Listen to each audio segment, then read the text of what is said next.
I don't think of burnout as working too hard. I mean, I can work hard. I can work hard right now and not burn out if I'm loving what I'm doing. So to Yeah. me, it's not really related to like how hard I work. To me, burnout was a loss of control. I was unable to control the outcomes that I needed to control in the job. And so to give you some context, I started as a VP of sales in 2015 at age 33 or 32.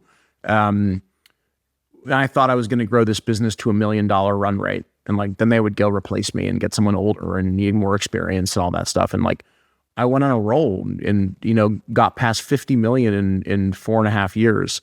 And as we hit like 20 and 25 and 30, like every dollar was a new dollar I had never seen before.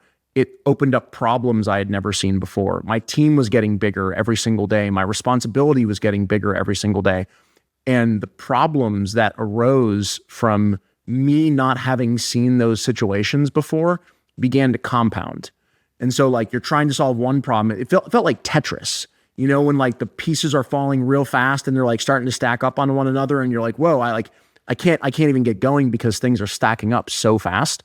So to me, I just couldn't impact anything. I couldn't fix any problems. I couldn't get out from underneath the weight of all of the difficulty that I was dealing with. And so the way that I handled that was relatively poorly.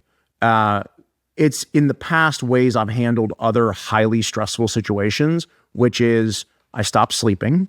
I start eating a lot more. I drink a lot. I just kind of go into like a cavernous area where like I numbed myself with food and alcohol. And I did that for probably a year straight at the last year of that job.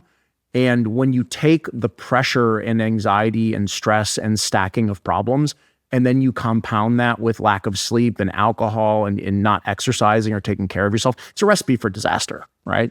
And I had a panic attack on December 16th, I think of 2019. So that would have been year 4. That's right. It was the morning after a Christmas party. And like we had gone out all night, stayed out late, drinking too much. And like the next morning, I just didn't know what was happening. Like I never had a panic attack before. I don't know if you've ever had one before, but like, I just thought I was dying.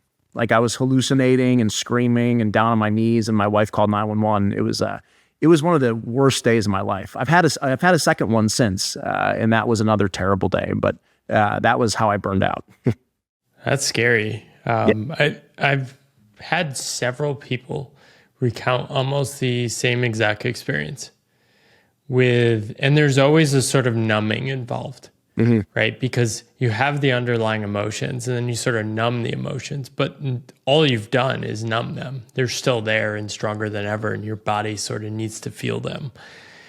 And a lot of what I see is like people don't actually have the power to make dramatic changes right away. Like how long did it take from there to actually taking some sort of action to move in a new direction?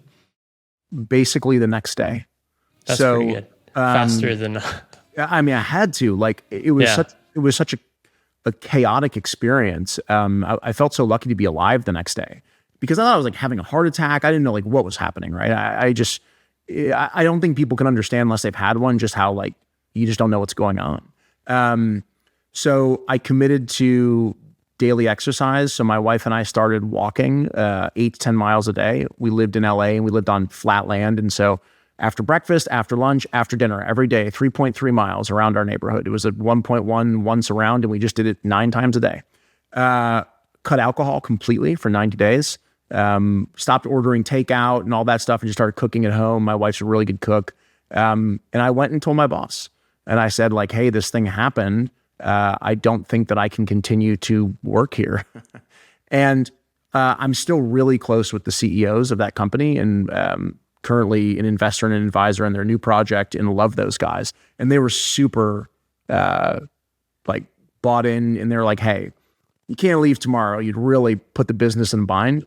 But we'd love to hold on to you for the next 7 months while you kind of go through getting better. We'll help spell you. We'll get you a little more support. And to their credit, they did that. But I knew it was time for me to leave. Like I didn't have any interest in seeing the business to the next level and putting myself through that. And it was time for me to try something new.